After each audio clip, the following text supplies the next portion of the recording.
como Katso. Ustedes van a ver un montón de cursos sobre modelos. Hay muchos cursos que dan modelos. ¿Y qué hacer con los modelos? Es decir, ¿qué hacer con los modelos en el sentido de analizamos el comportamiento del modelo? Es decir, agarran a alguien, desarrolla un modelo sobre algún fenómeno biológico, físico, lo que fuese, supongamos esas revistas que hay sobre modelos de ecología. ¿Qué hacen? Se analiza el modelo en sí y ahí empieza y termina. Es decir, se analiza su estabilidad, es decir, si a largo plazo eso tiende se mantiene más o menos en los mismos valores medios, o forma periodo, o tiene comportamientos caóticos, o se cae, ¿viste? Toda la parte formal, pero después, ¿qué miércoles hacemos con eso? ¿No? Es decir, ¿cómo? Vos decís, bueno, buenísimo, pero ¿qué hacemos? Tengo datos, tengo que ajustarlos. Y ahí generalmente no se llega. Para que se publican decenas de modelos cada año, cientos, y pocos de esos llegan a la gente, el ecólogo en el día a día termina haciendo regresiones lineales. ¿No? Es decir, maravilloso modelo, pero metemos un modelo lineal sin dinámica, ¿no? Entonces, ¿por qué pasa eso? El tema por qué pasa es una característica un poco de todos estos sistemas, es que no son tan fáciles de meter en los datos, sobre todo con datos de campo. Y no tienen, en comparación con la regresión lineal, por ejemplo, la forma más frecuente por su facilidad, una forma cerrada en la cual vos encuentres la combinación óptima de parámetros con un solo paso. La forma de regresión lineal, vos tenés una formulita muy sencilla, vos calculás eso y ya tenés una estimación óptima de la pendiente y su ordenado de origen, y bueno, puedes estimar el desvío estándar en torno a eso y demás. Entonces, cuando el modelo deja de ser lineal, ya no es tan fácil, ¿no? Y cuando pasa a ser un modelo dinámico, pasa de ser de algo que es sencillo, algo que ya no es tan fácil, a una auténtica pesadilla. Y entonces acá no les voy a hablar tanto de la parte formal del análisis, sino un poco más de la experiencia de agarrar un modelo y meterlo con datos reales de campo. No voy a hablar, ahora no voy a mostrar datos reales de campo, voy a explicar qué pasa con datos reales de campo en un modelo. Cómo hacer y cómo es el concepto de cómo trabajar. Bueno, en primer lugar,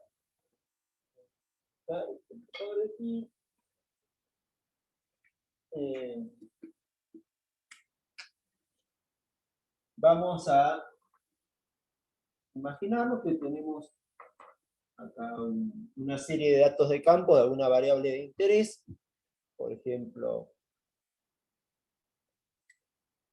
un limnólogo puede tener abundancias de algas, ¿no?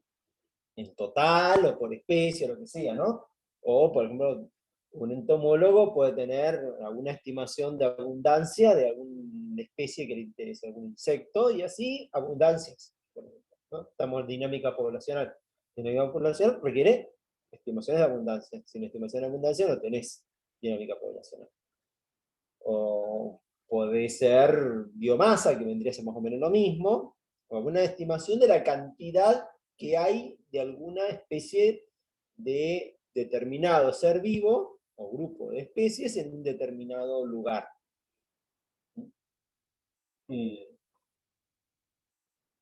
Son estimaciones en el tiempo. Supongamos que son circulitos. Y ahora queremos trazar la curva.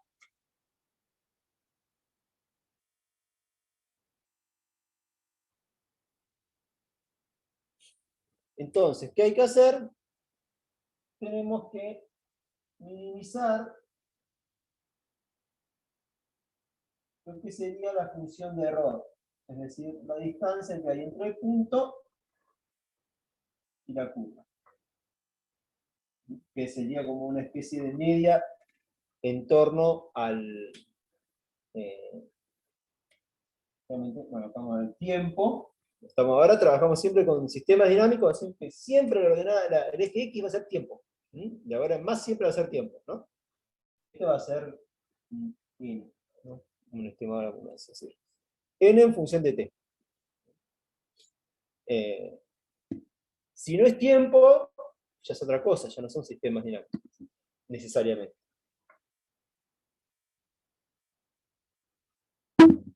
Entonces, tenemos que minimizar esta función de error. Esa función de error puede ser varias cosas, ¿no? Lo más común, por ejemplo, lo que más se usa siempre es cuadrados mínimos, es decir, la distancia, minimizar las distancias al cuadrado entre la línea media y los puntos, una típica regresión no lineal. En este caso. La asunción de esto siempre, cuando usás cuadrados mínimos, es que tenés distribución normal. Alternativamente, podés utilizar otras funciones de error, ¿no? Con cualquier otra distribución estadística. En ese caso, utilizás máxima verosimilitud.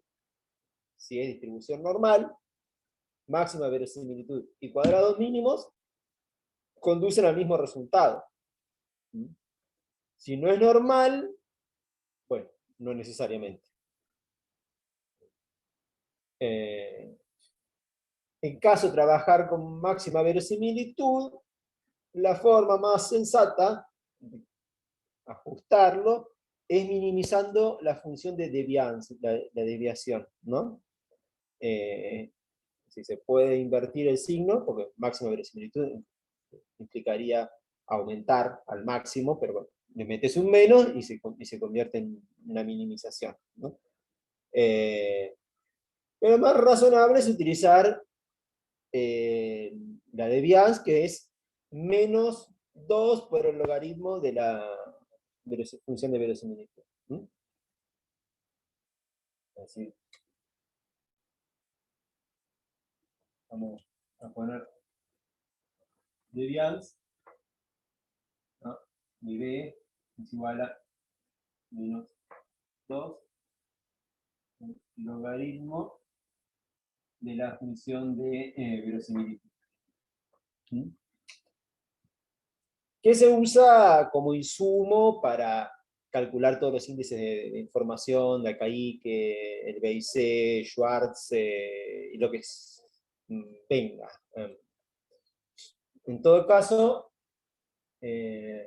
usando Debian convertimos siempre lo que sea un problema de maximización en uno de minimización. Y ahora todos son intercambiables los algoritmos. Eso es una ventaja porque podés ir cambiando el criterio de ajuste a medida que vas desarrollando el modelo.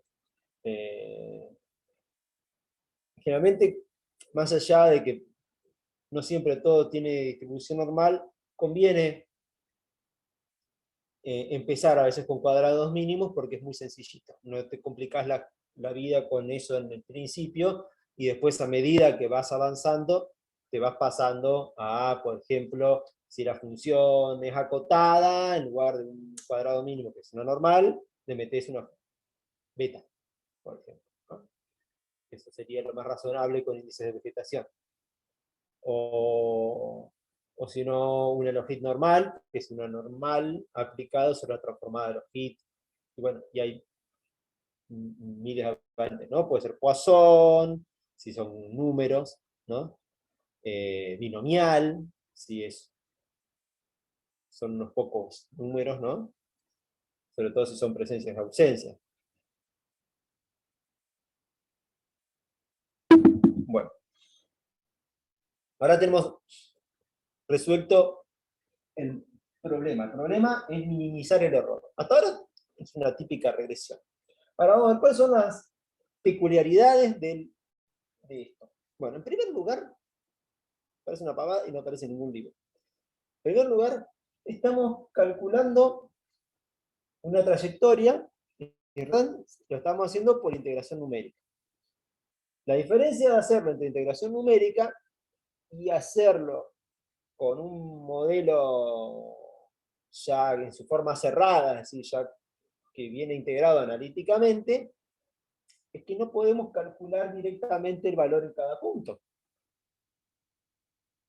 Si tiene un modelo integrado, por ejemplo, como si fuera una lineal, con la fórmula de la logística integrada, la sigmoide, lo que van a encontrar es que, bueno, pueden calcular directamente, dado que conocen el tiempo cero, ¿no? En cada tiempo,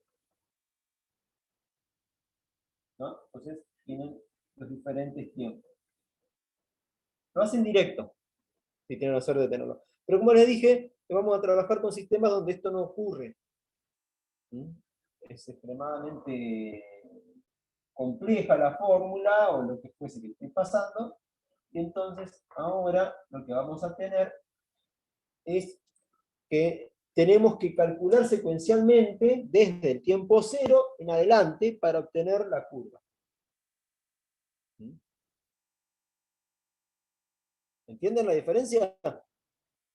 Como es un algoritmo que se va integrando, hay que calcularlo secuencialmente. Como que hay que calcularlo secuencialmente, lo que vamos a obtener no es un vector con las estimaciones a estos puntos, sino que vamos a obtener un vector desde el tiempo cero hasta el tiempo final completo.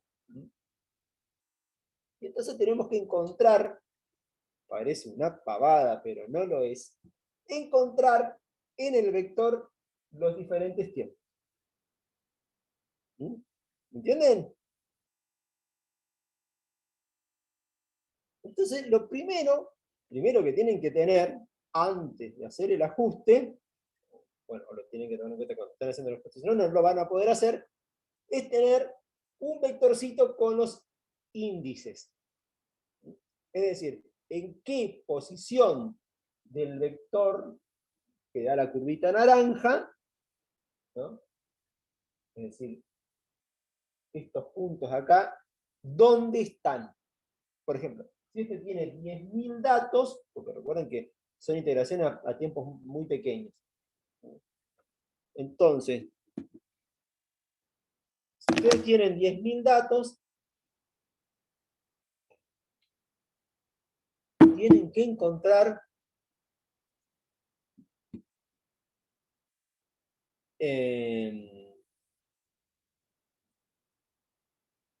dónde están cada uno. Entonces tiene que definir, por ejemplo, este está en la posición 101, este está en la posición 146, esta en la 1328, ¿ven? ¿Entienden? Tienen que obtener esos índices para poder extraer esa información calculada, es decir, el valor esperado para cada punto.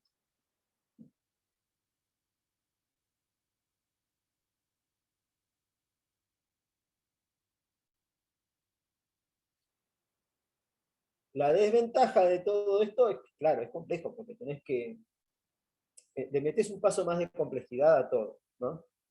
Tenés que tener la posición en tiempo, ubicarlo, ¿no? Tiene que ver también con la resolución temporal de las simulaciones que utilizás, porque estas son simulaciones, ¿no? Así como tiene que ver con la resolución temporal, son cosas que hay que definir a priori.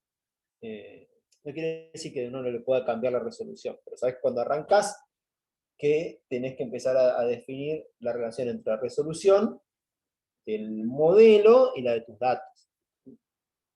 Tiene que ver también con el bendito error de fase, ¿se acuerdan? El jitter. Vale, ya, acá, ¿dónde está?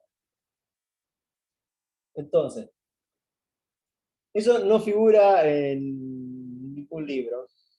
No sé por qué nadie lo explica, pero es un quebradero de cabezas y es uno de los motivos que dificultan la adopción de este tipo de modelos, que son muchísimo mejores que hacer regresiones tipo lineales o no lineales, lo que sea, ¿no? Pero bueno, una cosa que dificulta es justamente obtener los valores esperados. No viene en un paquete.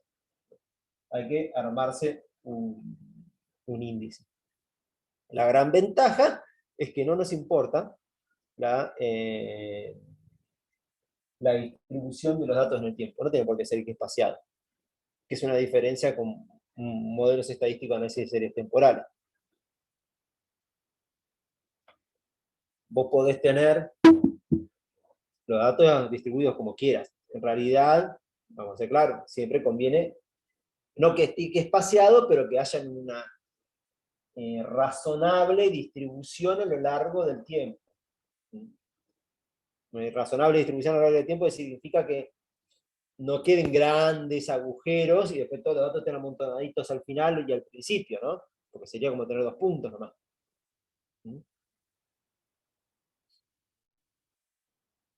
Bueno, entonces, una vez que tenemos la función de error,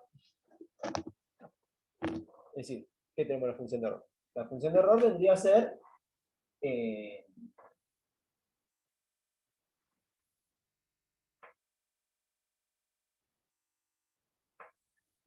si el error, vamos a poner así,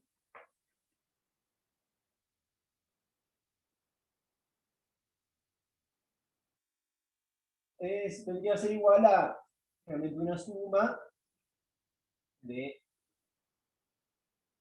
una función de las diferencias entre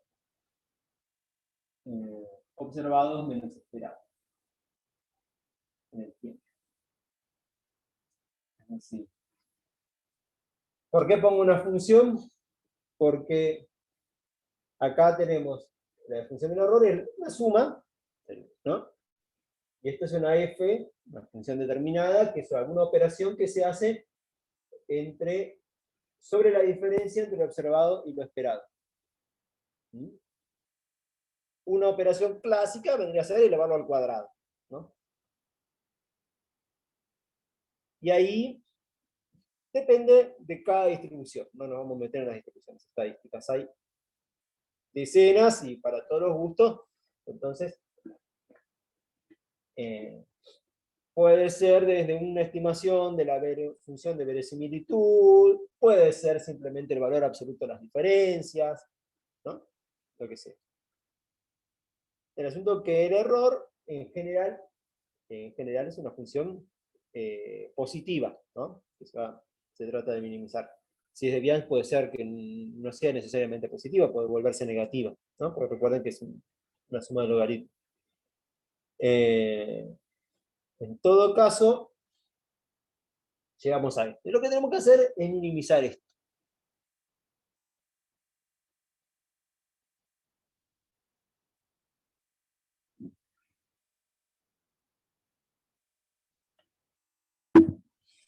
Bueno, ¿cómo minimizamos esto? Bien, acá está la gran pregunta. Recuerden que ahora ya esto no viene directo. No hay una cosa que salga que vos haces un determinado cuenta y ya tenés una pendiente, un ordenado de origen. No, acá tenés otra cosa. Y generalmente estamos tratando de estimar parámetros de ecuaciones diferenciales para meterlo sobre datos. Entonces, hay que hacerlo sí o sí de manera iterativa. Puede ser que en algunas funciones tengamos alguna forma analítica, pero eso es muy raro. Entonces, y ya que encima lo venimos calculando de manera numérica. Entonces, vamos a ir de manera numérica. Bueno, lo que buscamos entonces es algún método iterativo que nos dé el valor óptimo. Es decir, valor óptimo de los parámetros vendría a ser el valor que nos hace tal que la función minimiza este error.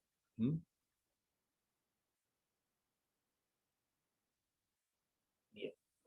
¿Cómo hacemos esto?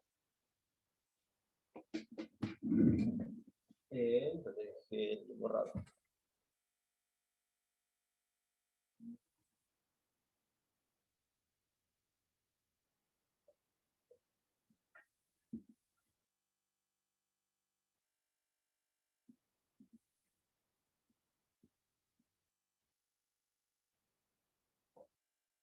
Lo primero que tenemos que pensar ahora es que tenemos una nueva función matemática que es esta función de error.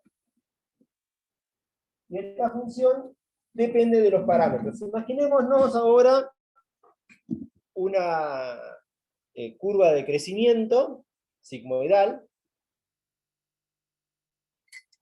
Puede ser la compra o la logística, y tiene 3 parámetros. Empezamos con la cantidad de tiempo cero, que vendría a ser una especie de ordenado de origen, ¿no?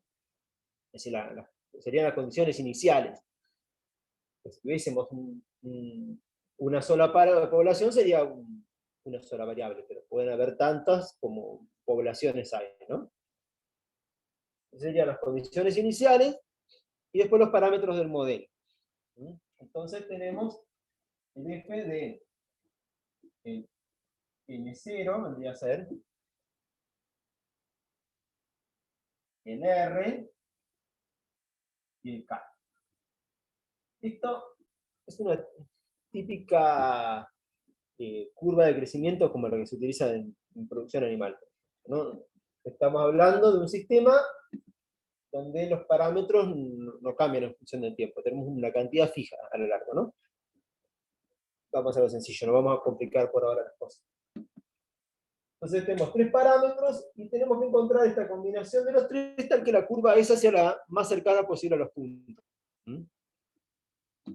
Y vamos a asumir, por ahora, que tiene una distribución normal. Entonces, vendría a ser la suma de el n observado en el tiempo menos el n esperado en el tiempo al cuadrado.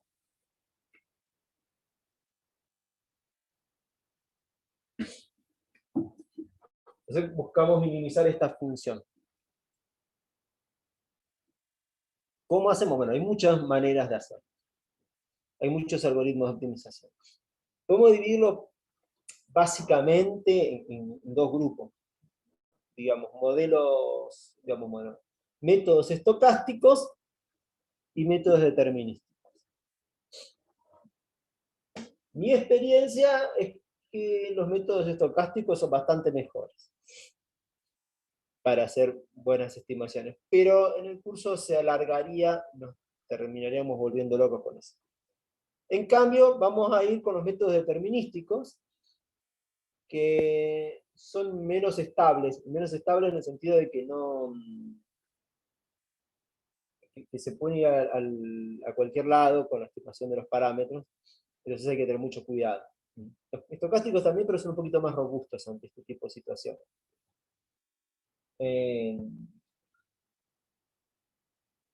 Entonces,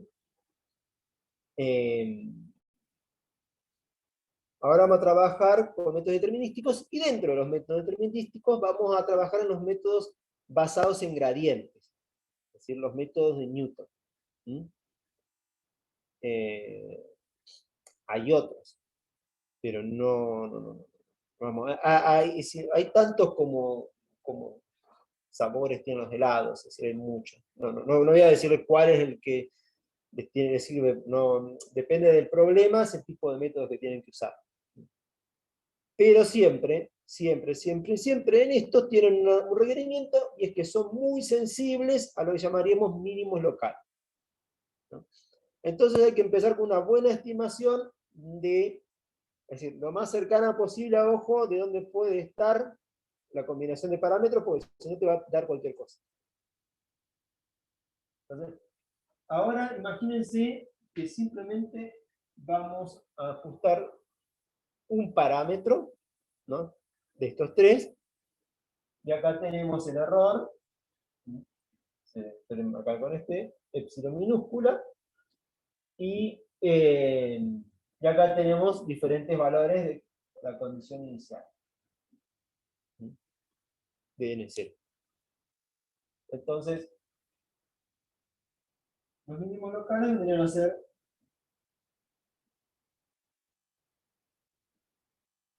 que para diferentes combinaciones de parámetros tenemos mínimos en ese sector, que no son el mínimo absoluto de la función, o, peor aún, y acá esto es muy importante, tatúenselo, que el mínimo absoluto puede estar fuera de la región donde la combinación de variables tiene sentido.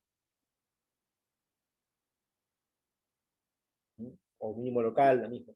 Es decir, ustedes pueden encontrar el mínimo absoluto o un mínimo local en una región donde los valores de estas variables o la combinación de estas variables no tiene sentido biológico. Por ejemplo, n es negativo. Entonces, siempre en este caso, n, que es una variable que se diría cuántos animales hay, no puede ser negativo. Entonces hay que restringirla a que sea positiva. No importa que, bueno, pero el mejor ajuste de ahí no. El ajuste no es, digamos, el mejor valor no es el valor donde el ajuste es menor, sino donde es menor y a su vez tenga sentido. Por ejemplo, ustedes están estimando la población de algún animal grande, vacas, elefantes, o una planta grande, como árboles, le dan valores altísimos, no tiene sentido tampoco, ¿no? No pueden haber tantos en un lugar. Entonces, tienen que definir esa región, ¿no? Esa zona donde los valores tienen que ajustar. Lo mismo para el K, que es cuánto puede sostener, ¿no? El K no puede ser muy grande, y tampoco puede ser muy chiquito, hay que definir una región. La ventaja de definir la región donde buscar es que a su vez restringir la posibilidad de caer en mínimos locales.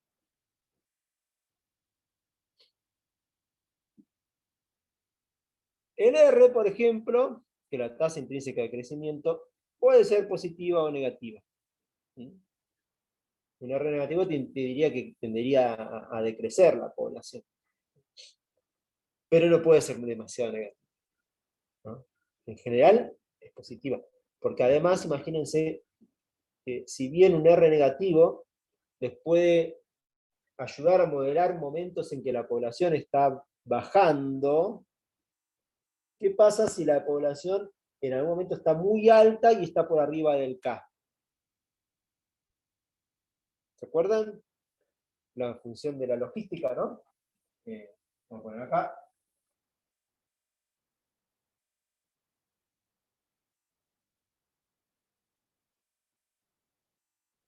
Realizo.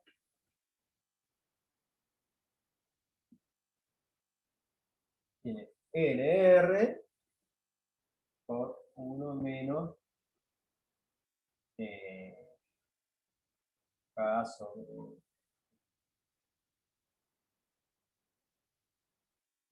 este caso. Bueno, el tema es que si n es mayor acá, entonces sí, n no está sobre. Siempre confundo.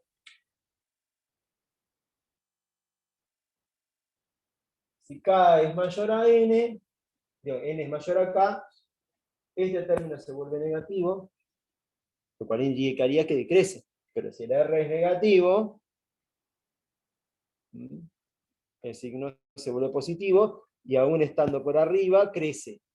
Entonces eso no tiene sentido. ¿Entienden?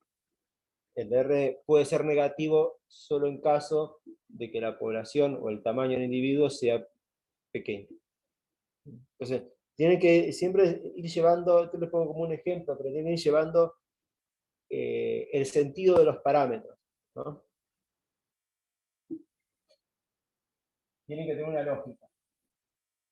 Bueno, borramos esto y volvemos. Entonces, ahora imagínense que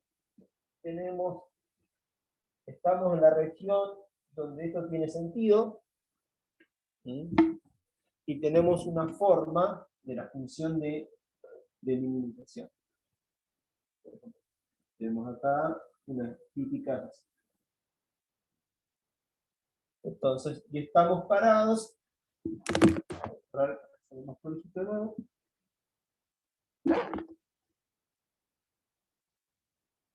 Es decir, esta es la función del error en función de un parámetro.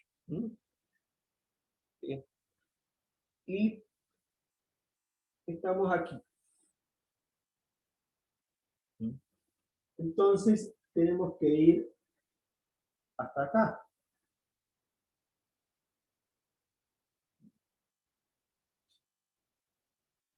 ¿Cómo? Acá no sabemos el lugar donde está en principio, ¿no?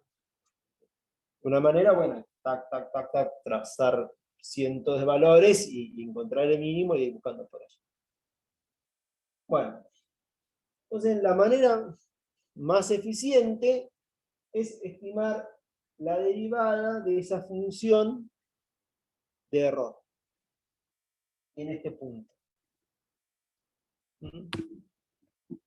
Y entonces,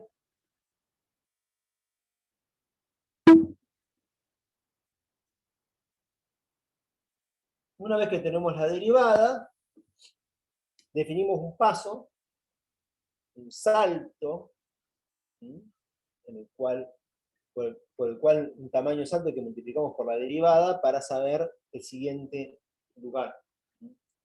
Entonces, así, ¿no? Y tenemos otra derivada, y después vamos a poner otro salto acá, pongamos, esto es un típico método basado, se llama descenso de gradiente. Ahora vamos a ver un poquito más. Y después va a ir así, hasta que llegamos a un punto, podemos llegar a pasarnos de largo, ¿no? Entonces en ese caso veríamos. Llegamos a un punto donde la derivada es cero. La derivada es cero en un máximo o en un mínimo.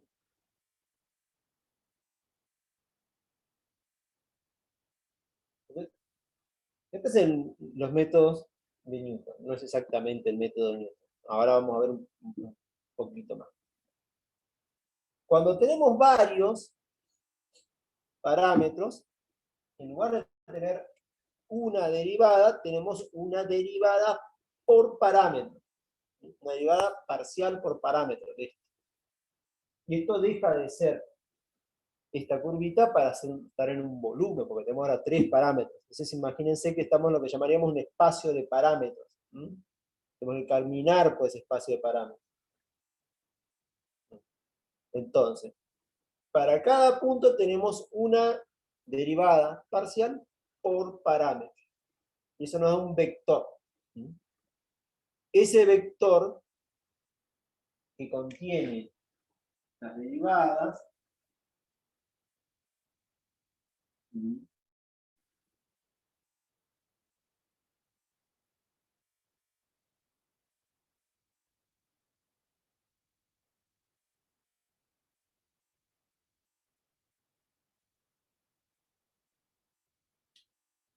se llama gradiente.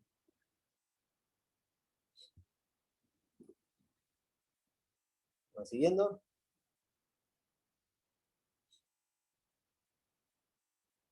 Entonces, lo que buscamos es descender por ese gradiente hasta encontrar el punto donde este gradiente es cero, o es muy pequeño.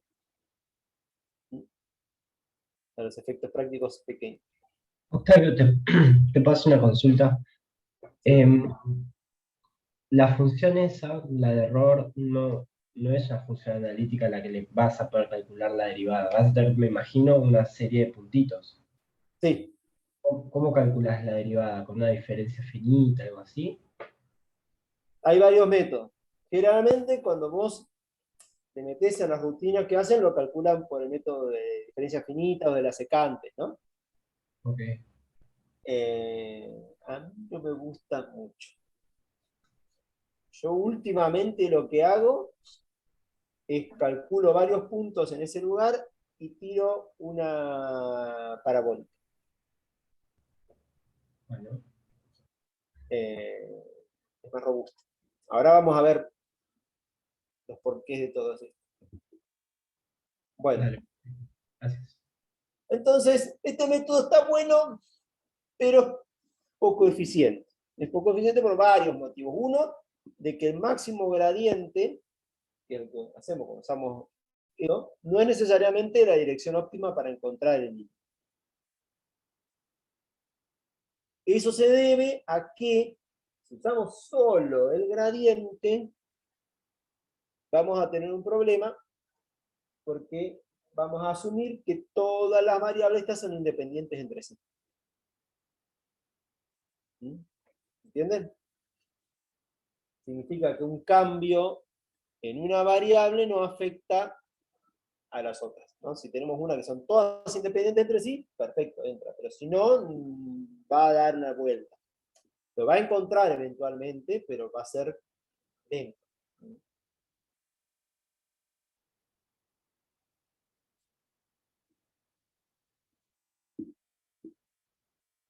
Entonces, hay después métodos que vamos a hacer, los que vamos a ir que son de diferentes tipos de métodos de gradientes conjugados, que usan algo que después le voy a explicar que se llama matriz hessiana, donde además del gradiente tenemos una función,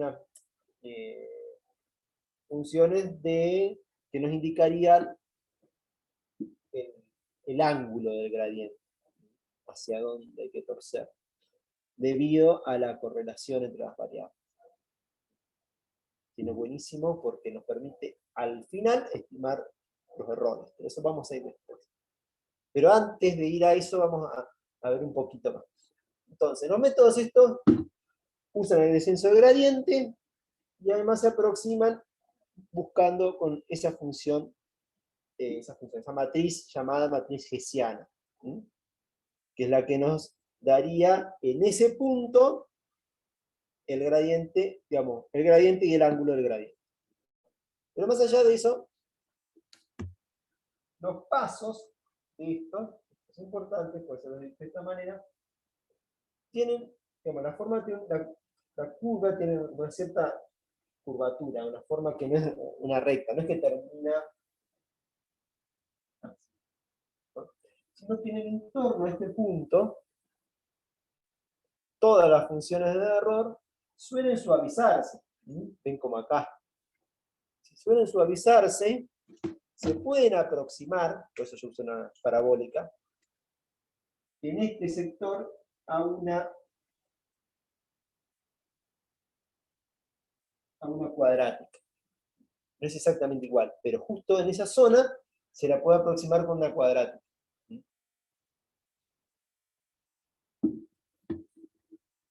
Entonces, lo que se hace es asumir que nos vamos acercando a una función que cerca de su mínimo es una parábola, que tiene tantas dimensiones como parámetros. ¿Me siguen? Entonces, tenemos la función de error, y acá cerquita tenemos esa forma. Si ustedes grafican el error en función del parámetro, van a encontrar esa formita. Y esa formita se utiliza para calcular los errores de estimación. Volviendo a esta función, a esta gradiente, vamos a tener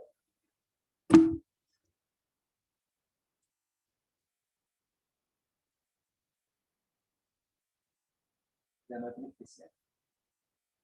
La matriz hessiana es la matriz de las segundas derivadas parciales.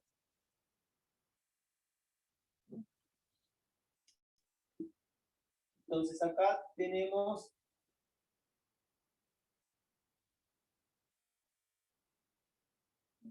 la derivada segunda de R, la derivada segunda del error en función de K. ¿Entienden? Es la derivada segunda de la función de error, ¿no? En función de cada una de estas variables. Ahora bien, volvemos a una función parabólica. ¿Recuerdan cómo es una parábola? Es f de x es igual a más b por x más c por x al cuadrado. Entonces, la derivada primera es... ¿cuál es la ventaja? Que esta es una función muy sencilla de hacer esos cálculos, ¿no?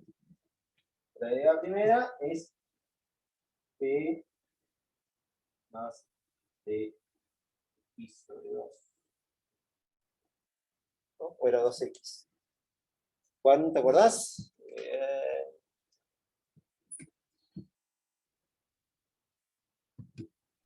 ¿Cómo? La derivada primera es... Creo a ver, ¿No debería ser C por 2X? sí, 2x.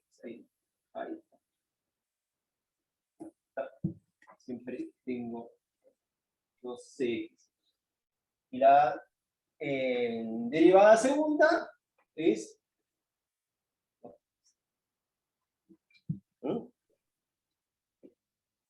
Entonces, ¿qué tenemos?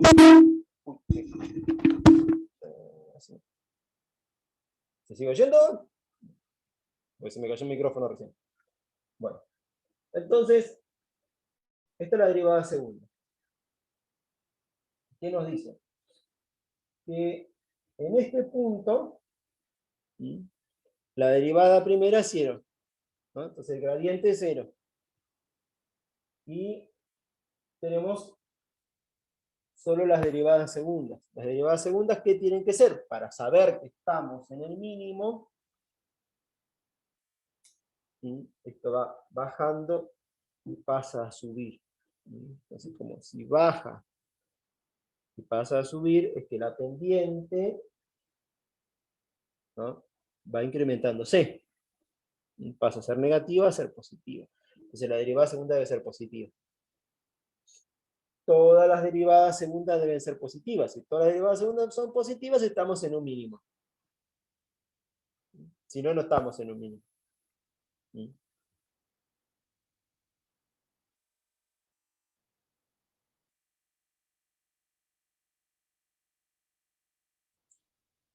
Octavio, ¿te puedo hacer una pregunta? Sí. Ese mínimo es el Sí. mínimo absoluto de la función. Sí. Sí, es el mínimo en la región de interés. Porque puede ser menor en otro, pero no tiene sentido. Entonces, siempre tratemos de que estén en la región de interés. Octavio, en el grafiquito anterior que habías hecho había varios mínimos locales. Eso es una situación más compleja, que la vamos a tener así una parábola. No. En general van a tener muchos mínimos locales. Ah, vamos a tener muchos mínimos locales. ¿Y cómo vamos a saber cuál es el óptimo de todos ellos?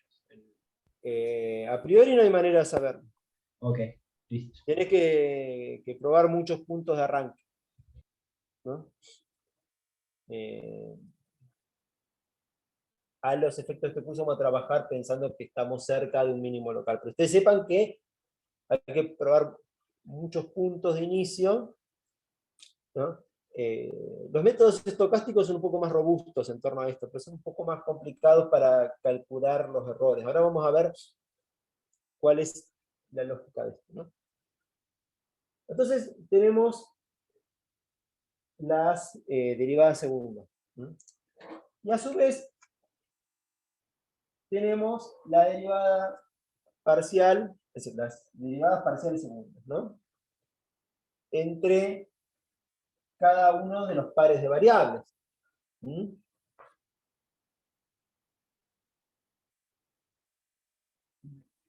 Derivada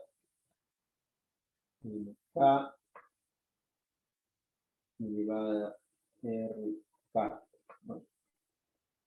¿Entienden? Esto es la matriz. Y eso nos da el ángulo. Ese ángulo nos permite llegar, pero a su vez ahora les voy a explicar qué otra cosa nos permite una vez que llegamos al mínimo. Bueno, siguiente es otra propiedad muy interesante. Vamos a sacar esto. Y ahora fíjense, imagínense que estamos no con un cuadrado mínimo, sino que estamos minimizando la máxima verosimilitud. Digamos, estamos buscando la máxima verosimilitud, ¿no? Entonces,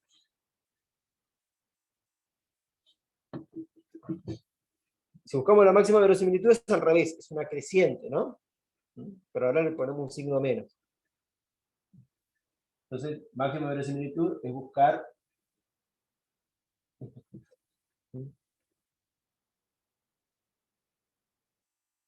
y para meterle los algoritmos en general minimizan, entonces lo que hacemos es menos máxima verosimilitud para encontrar esto.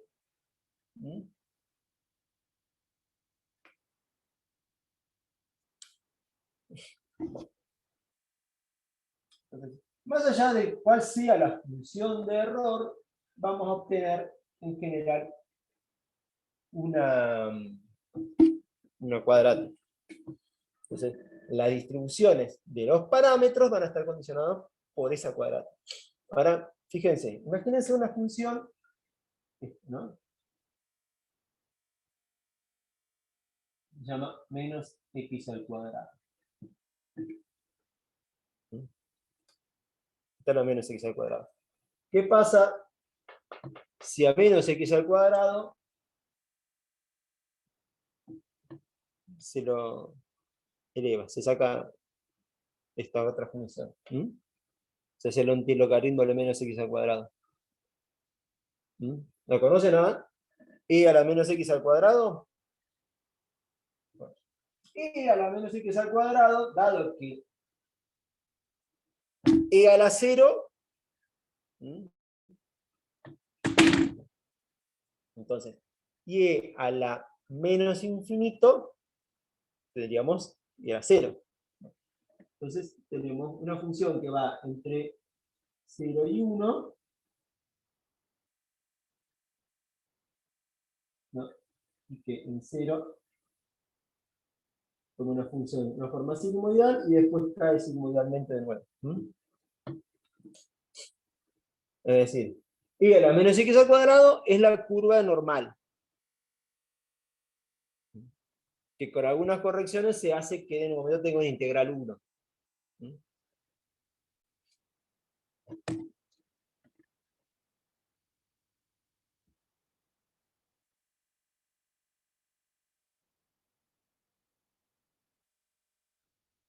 Entonces,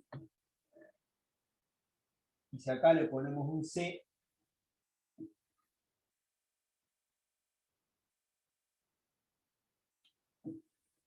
¿no?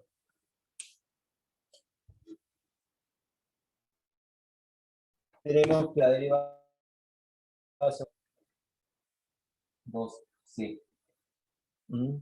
¿Siguen? Entonces, le invertimos el signo porque estamos minimizándolo. Entonces, tenemos esta función. Y c, que sería la pendiente, de la derivada segunda, nos da este ancho de acá.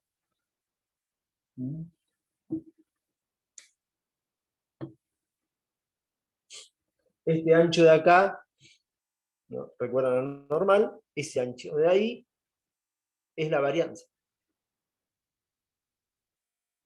Entonces, en realidad el desvío estándar.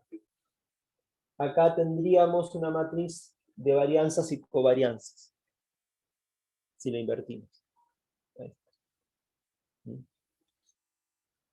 Entonces, cuanto mayor sea C, más finito es esto, y por lo tanto, menor va a ser este ancho, y este ancho al ser menor significa que tiene menor rango de valores. Entonces,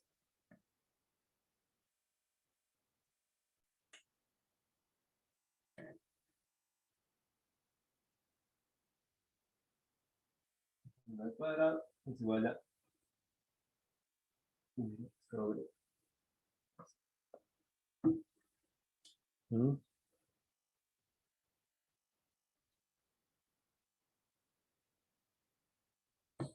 Y acá tenemos varianza y acá covarianza. Con eso, ustedes pueden estimar el error de cualquier función de ajuste que tengan. ¿Mm? Usando algún método de optimización basado en gradientes, y una vez que llegaron al punto, ahí le trazan una parabólica, ¿Mm? Y le calculan esto. Y con eso, no solamente para este tipo de modelos dinámicos, sino para cualquier modelo estadístico que utilicen, cualquiera, de cualquier tipo, aprovechando esta propiedad, ustedes pueden estimar los intervalos de confianza de cualquier parámetro.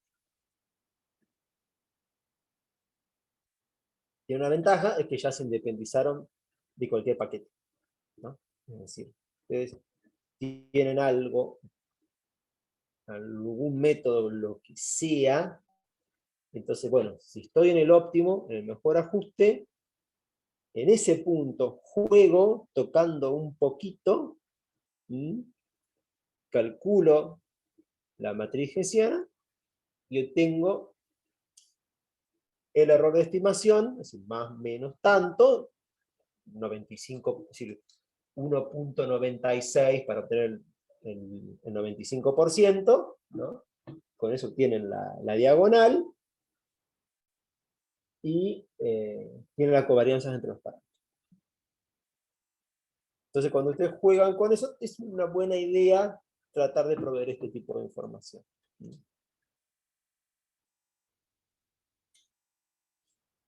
¿Van siguiendo?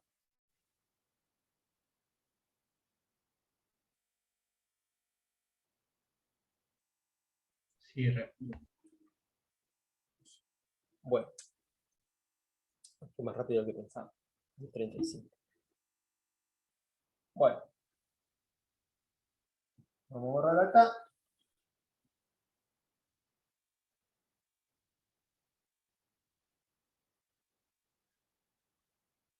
Bueno, hay muchos métodos.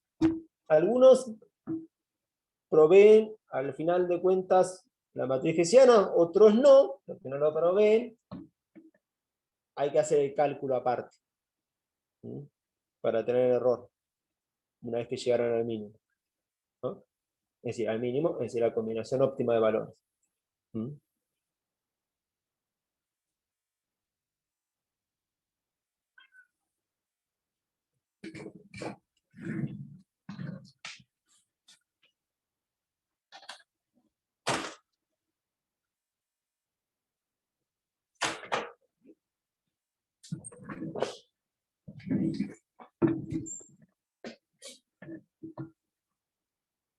De todos los algoritmos que hay, vamos a utilizar uno que es considerado en la literatura como uno de los más eficientes. Ese algoritmo es de la familia, los llamados quasi-Newton. Lo van a ver por ahí. L, B, F, G, S. En realidad vamos a usar BFGS. El BFGS no,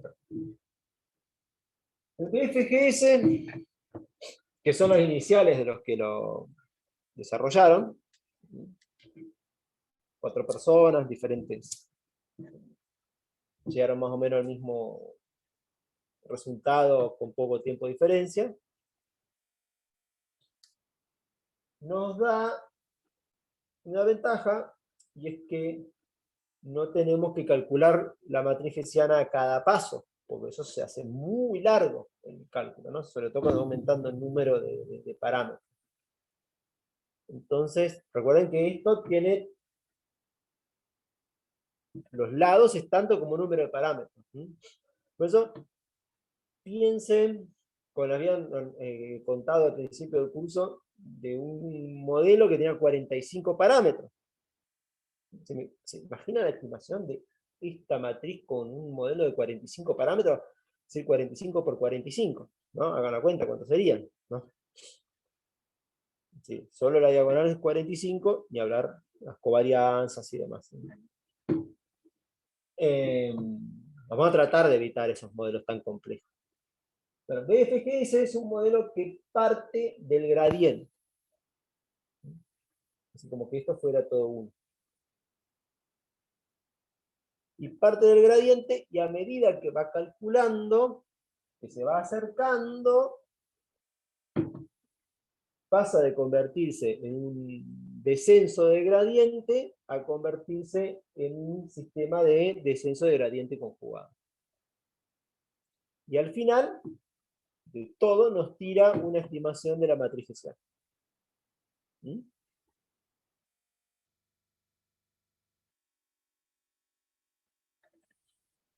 Después hay una variante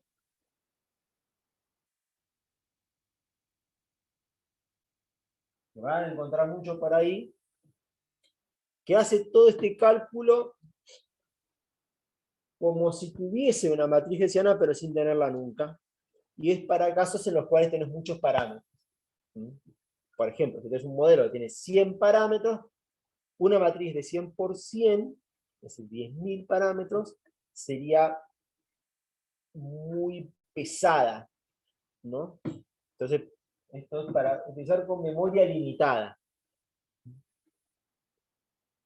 Con los parámetros bien ajustados, ambos algoritmos deberían dar lo mismo, pero este de acá no te provee la matriz hessiana en el punto óptimo, ¿no? Pero es un buen método para cuando tienen modelos con muchos parámetros. En Python, no me pregunten exactamente por qué, pero esto funciona un poquito mejor que esto. Pero eso es una manera, un tema de cómo está programado, y no una propiedad del algoritmo en sí.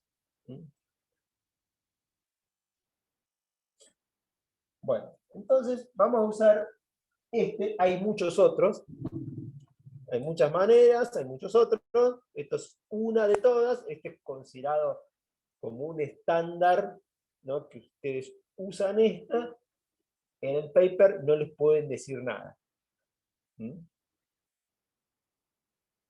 ¿Van siguiendo? Los detalles de este no se los voy a dar porque es un lindo quilombito, ¿no? Pero bueno, confíen en que esto va a funcionar. Hay otros métodos que también les proveen la matriz hessiana. Sigamos acá.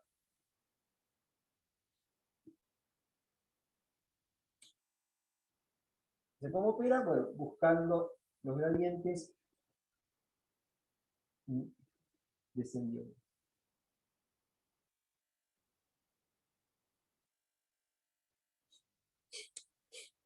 Bueno, entonces el viernes, en la práctica, vamos a ajustar esto, con esto.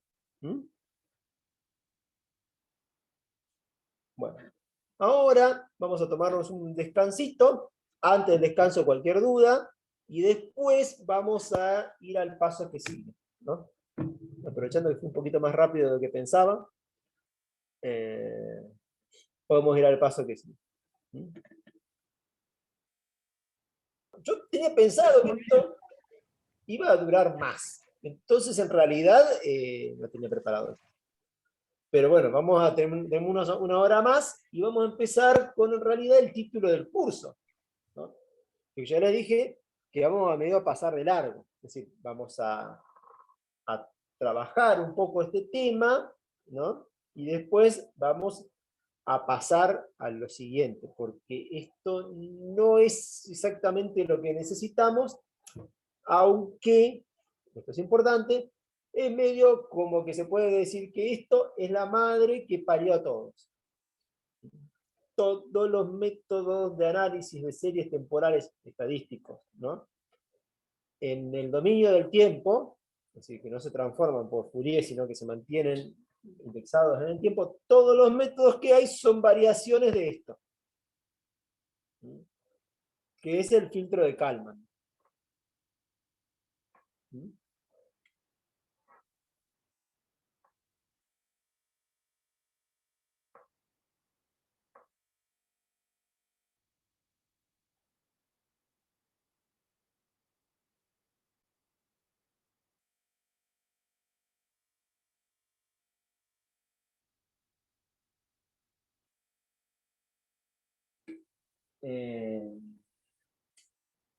Al igual que Don Hess, está bueno porque vos descubrís algo y después ya todo el mundo empieza a usar tu apellido, ¿no?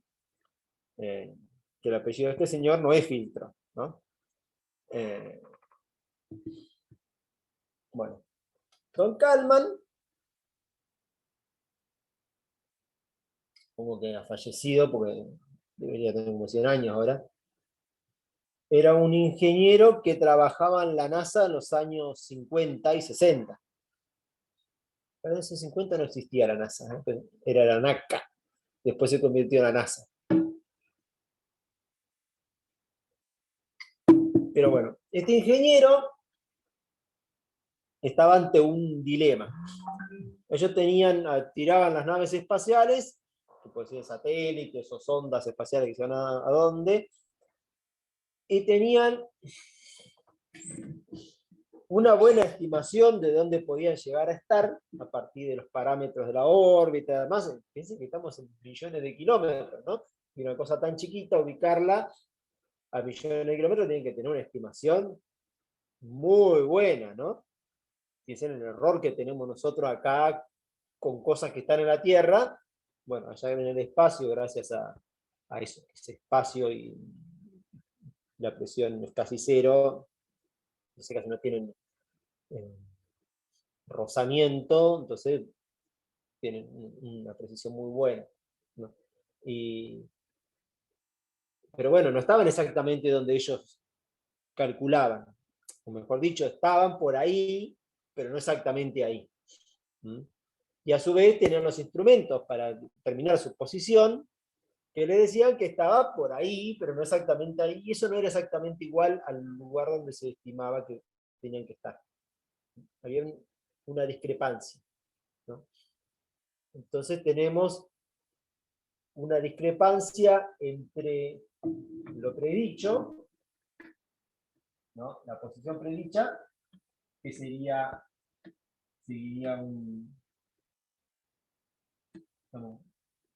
pongamos acá, todo eso se pone distribución normal, ¿no? Entonces, he dicho que eran las coordenadas del espacio donde estaría la nave, a un tiempo determinado, y a su vez la estimación, con algún método de detección, de dónde podría llegar a estar, que no necesariamente era lo mismo.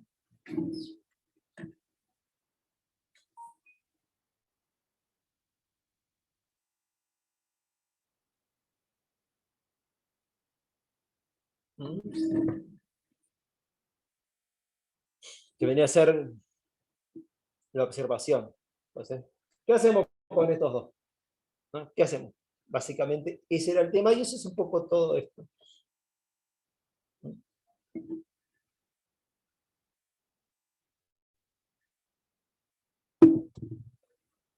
Entonces, lo que dijo Kalman era, bueno, hacemos un compromiso. Lo más fácil que haría alguien sería, bueno, promediamos y chao. Pero no es necesariamente sensato porque el error de estimación, ¿no?, con el modelo y el error de observación no son iguales necesariamente. Si fuesen iguales, sí se puede hacer el promedio y tenés un compromiso. Pero a veces, bueno, hay una discrepancia. Uno de los métodos puede ser mejor que otro, ¿no? A veces el instrumento puede ser más preciso que el error del modelo y a la inversa. El error del modelo que se va proyectando con el tiempo.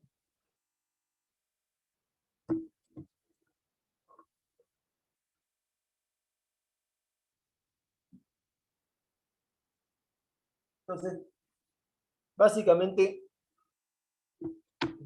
Kalman plantea un sistema donde tenemos la posición en el tiempo es igual a la posición en el tiempo anterior, en la anterior medición, o anterior posición estimada, ¿no? Por una matriz de transición que estaría dada por un sistema dinámico, ¿m? Que en este caso, como estábamos en el espacio, eran las ecuaciones de Newton. ¿M? Más un error. ¿M?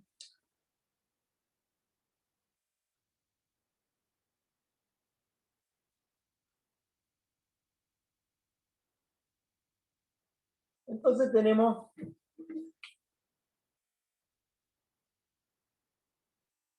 como decir que sería un compromiso entre esta esperado, que van a ver que tiene diferentes simbologías, ¿no? Por un peso determinado. Voy a borrar acá.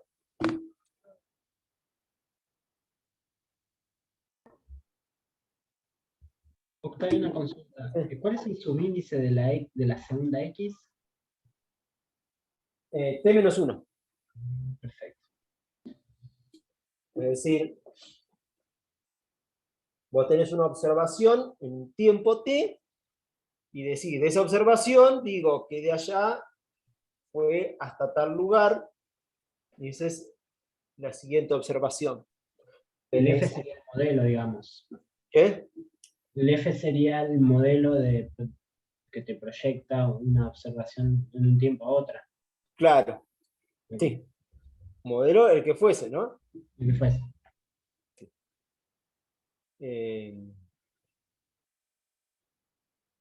En su forma original eran las ecuaciones de Newton, pero bueno, es un modelo, ¿no? Entonces podemos decir que tenemos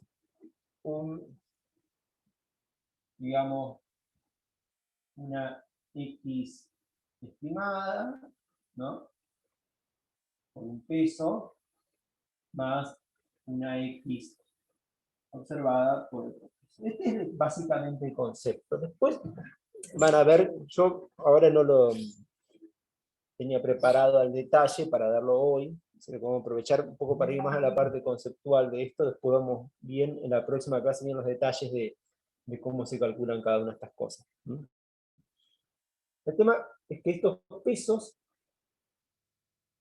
tienen que ver con la relación entre el error del modelo, ¿no? La matriz de covarianzas de los errores del modelo, ¿sí? ¿Que recuerdan? ¿De dónde viene, no? A partir de, ¿no?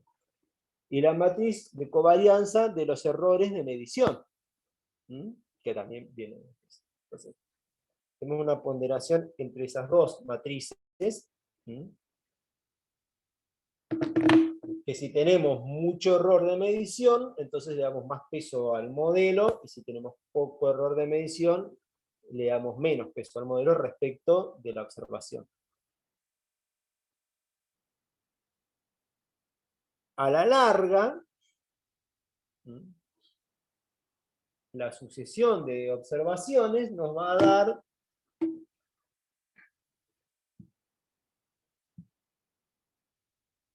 para ponerlo gráfico, por ejemplo, vamos a trabajar con una sola dimensión.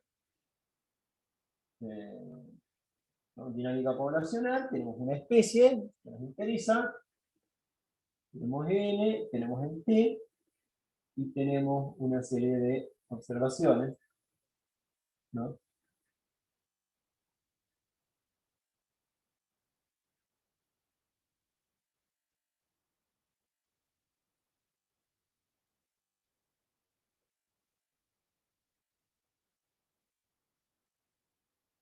Y entonces vamos a tener una estimación acá tenemos un compromiso, y no va a haber una posición intermedia, tenemos una estimación acá, un compromiso entre esas dos.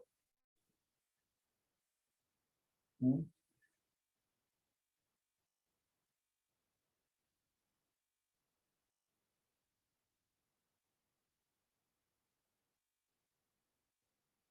¿Entienden la lógica?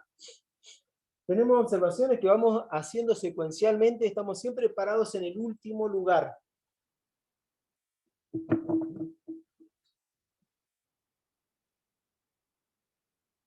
Estas otras observaciones no las tenemos. Esta es la diferencia con la anterior, o con, en general, como trabajamos, sobre todo los biólogos, con la estadística. Generalmente lo que tenemos son todos los datos. Acá no tenemos todos los datos. Tenemos el pasado y le vamos añadiendo nuevos datos a nuestras observaciones. Tenemos que saber cuánto hay ahora. ¿Mm? Tenemos que saber cuánto hay ahora. Es una estimación tiempo presente. Es decir, imaginen, tenemos algo que es de importancia sanitaria. Por ejemplo, Aedes aegypti.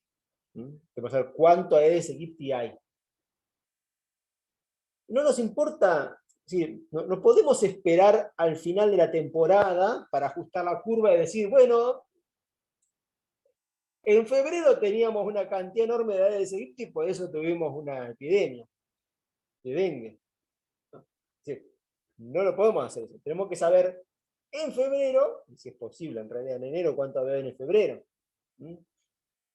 Lo mismo es, por ejemplo, si tenemos una alga, una floración de una alga en un embalse.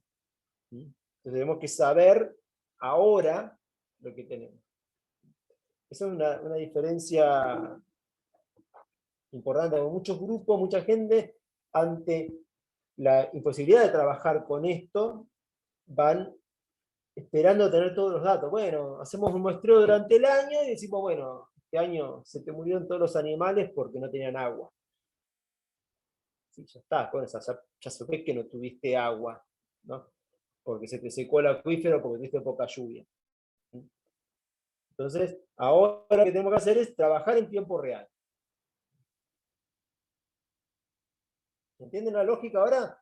Ahora ya ajustamos el modelo, ya tenemos los parámetros y ahora vamos trabajando paso a paso hacia adelante para ver cuánto tenemos. El requerimiento número 1 de este proceso, de este filtro, es que esta función f es invariante en el tiempo. Es decir, una vez que estimaste los parámetros, estos no varían. ¿Van siguiendo? Entonces, queremos saber cuánto hay de nuestra variable de interés ahora, porque, por ejemplo, la NASA le había tirado un satélite o una sonda espacial que se iba a dar la vuelta alrededor de la Luna, y tenían que saber a dónde estaba para poder ubicarla con los aparatos para obtener los datos, ¿no? Y esto se hacía en tiempo real.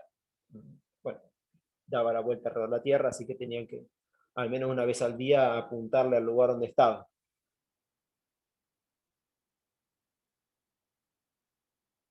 Era la diferencia conceptual con respecto a lo que se trabajaría con una metodología estadística.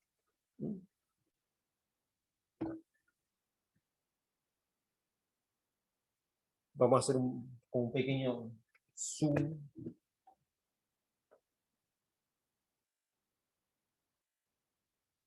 Entonces, primera observación, tenemos una estimación inicial, ¿no? Entonces, en todos estos temas, en todos estos métodos, estos modelos, la clave de todo es la primera estimación. Pues si la primera estimación está en cualquier lado, nos va a costar muchísimo todo otro. Entonces, tenemos una estimación, que estaría acá, y tenemos una observación, que estaría acá.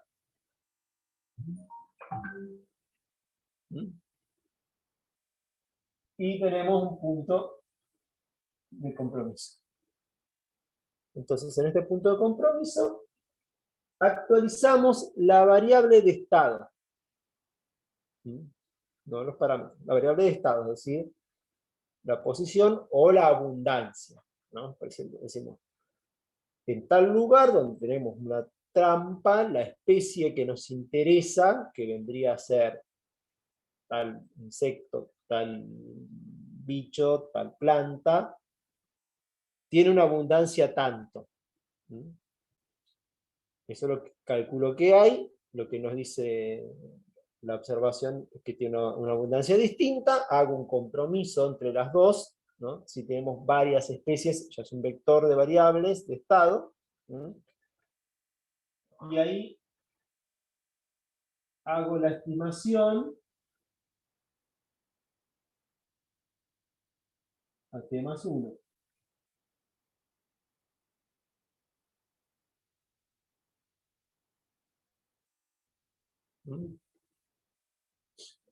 Acá mido nuevamente,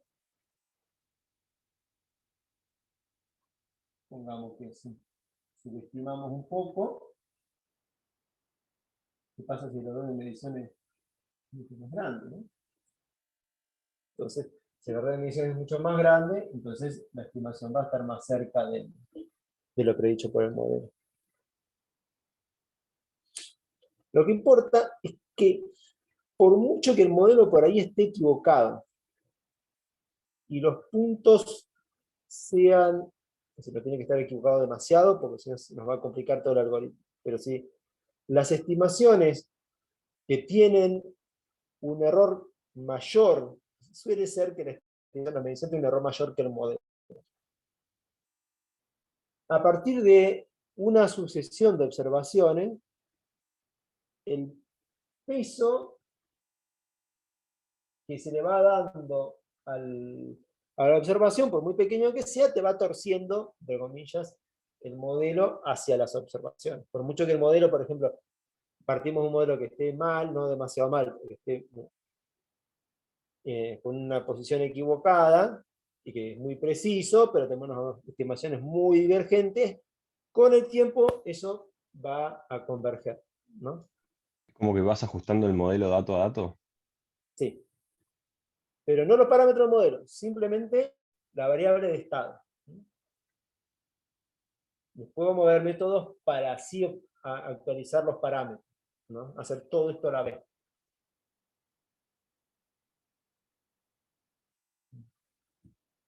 El problema que tenemos para los biólogos, para en general ciencias naturales, que muchas veces no tenemos a priori un modelo ajustado que podamos utilizar.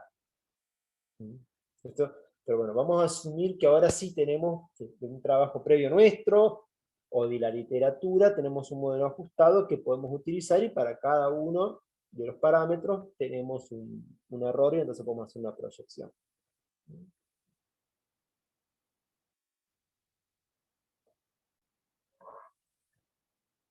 Y entonces, siguiente estimación. Tenemos este. Y vamos a poner otro color. Un poco.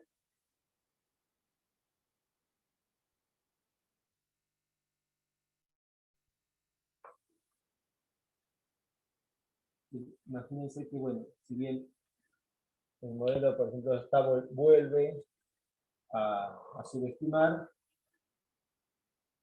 nos da un puntito un poco más cerca, ¿no? Entonces, y acá nos daría esto. Los puntitos llenos son las estimaciones del modelo y los blancos son las observaciones, ¿no? No, el blanco es la estimación del modelo, el punto lleno es el compromiso, y la X es la observación. Gracias.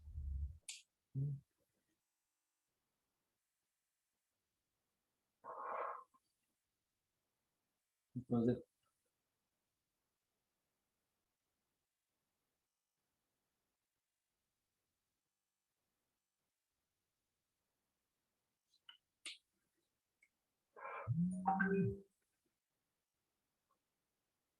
Así sucesivamente.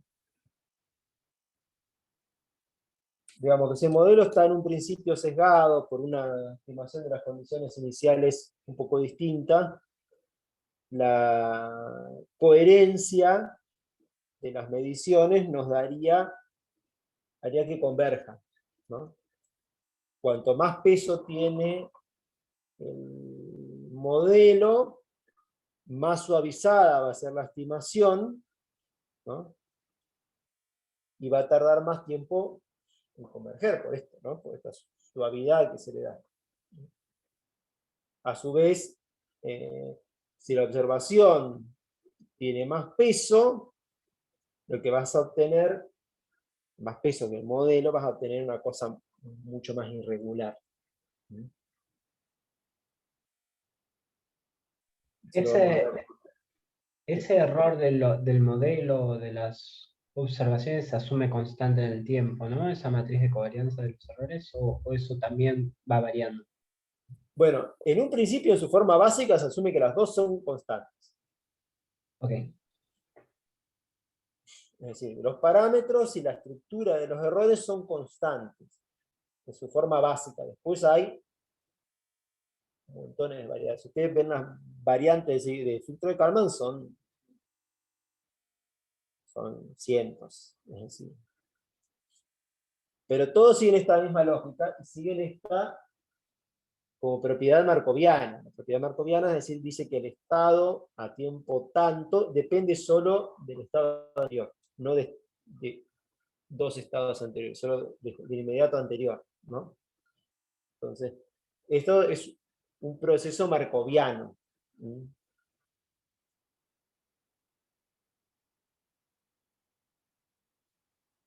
Pero más allá de las variantes, hay ensambles de filtros de Kalman, depende del tipo. Por ejemplo, hay extensiones de filtros de Kalman para números muy grandes de variables, ¿no? En clima suelen usarse esos modelos así de ensamble, ¿no? Después tenés métodos no lineales. Esto es un filtro lineal, porque el error es, digamos, asume normal, por cuadrados mínimos, ¿no? Entonces tienen, en principio, en su forma básica, el filtro de Kalman es un filtro lineal, ¿no? Con distribución normal, con los parámetros invariantes y con la estructura de los errores, tanto de observación como de estimación invariantes. Y que a su vez las estimaciones están equiespaciadas. Porque si las estimaciones no están equiespaciadas, el error del modelo que se acumula, recuerdan que es en función de raíz de n, de la distancia. Entonces, si van a tener una observación que está a tiempo 1, van a tener un error, pero una observación a tiempo 2 de un intervalo va a tener 1.4, ¿no? De error, no 1. Entonces, en un principio, en su forma básica, decimos que el filtro de Kalman es para sistemas que están, digamos, para sistemas de medición equiespaciados en el tiempo. Por eso a nosotros no nos va a servir tanto, pero sí nos importa la parte conceptual, no tanto el formulerío. La parte conceptual es, tenemos un sistema que queremos estimar en el futuro, es un error de estimación a futuro, ¿no? Y queremos saber su posición actual para poder estimar. Es decir, esto es la base de lo que serían sistemas de pronósticos basados en modelos.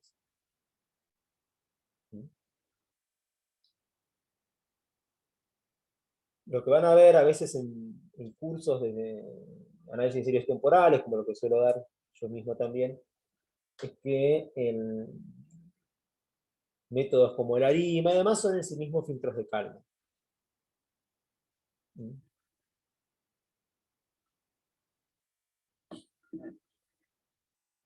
Bueno, ¿alguna consulta en esto?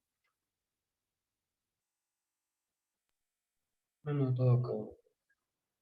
Piedad. Voy a volver a mirar después el video, cualquier cosa. Hay buenos Me videos preocupa. en YouTube con tipo más pintones o chicas más sexys según mi gusto y mejor explicados por ahí. Pero bueno, la lógica es esta. Vid, ¿cómo va? Sí, acá también. Las últimas medias horas de las clases las repaso, porque están cargadas de info y nada, me viene bien revisar. Sí, yo no quiero Esto lo avanzar voy a mucho tener más que revisar. para que no se me pierdan. Les dejo este tema abierto para trabajar bien la semana que viene. Claro, eso es lo que a mí me pasa, lo mismo, que la última parte es como que también, ya menos mal que la retomamos porque no sé cuánto me queda de la última parte, Claro. hay que repasarla. Sí, por eso, la semana que viene vamos a retomar la última parte. Pasado mañana, el viernes, vamos a empezar a practicar ajustar con los algoritmos de optimización. Vamos a empezar con datos simulados y después vamos a ver algunos datos más reales.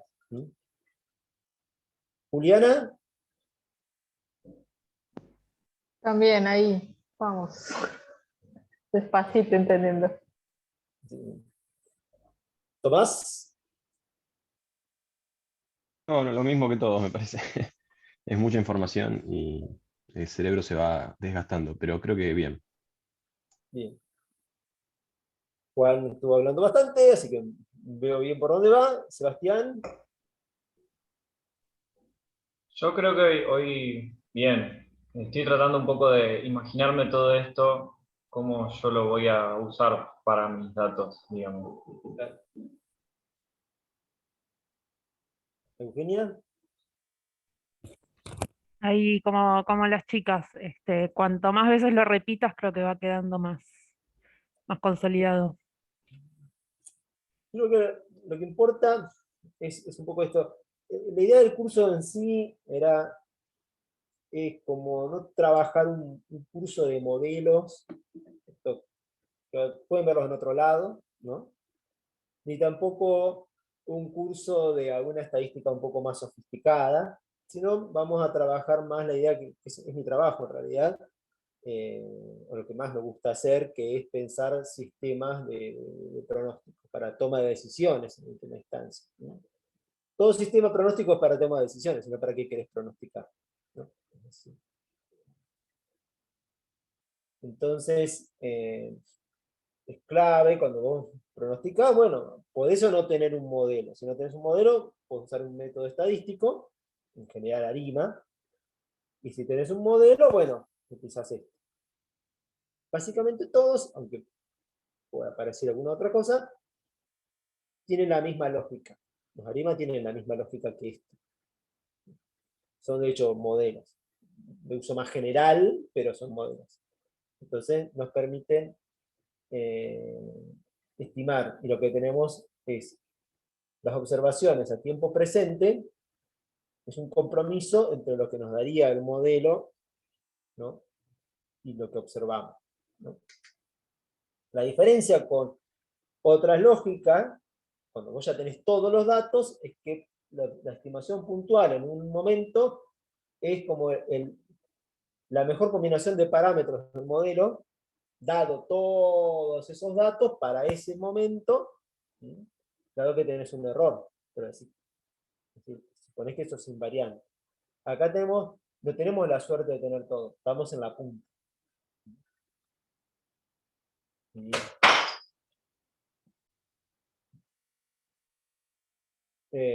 se cayó la ventosa. Una ventosa que tengo puesta en los vídeos que son para mover ventanas. Y los puse a ver cuánto tiempo duraban antes de caerse. Bueno, ya duró como 18 horas. Un modelo para las ventosas. Sí, modelo para las ventosas. Pero no me duraban nada, las lavé bien con agua y detergente, lavé bien el vidrio y tiró 18 horas. Un logro. Bueno, entonces, esta es la lógica. La idea es que ustedes puedan, no sé si desarrollarlo desde cero todo, pero al menos tener esta lógica como para poder tener la punta del hilo. Y poder ir pensando ahora de otra manera, no teniendo todos los datos, sino de una manera secuencial. Por lo que están en organismos públicos que tienen que tomar decisiones, por ejemplo, Eugenia, que está ahí en el Ministerio de Salud, Juan, esto es más inmediato, lo es más directo, pero los que, por ejemplo, ya están haciendo el doctorado, eso me pone una buena alternativa a ofrecer distinta de simplemente hacer unos análisis, ¿no?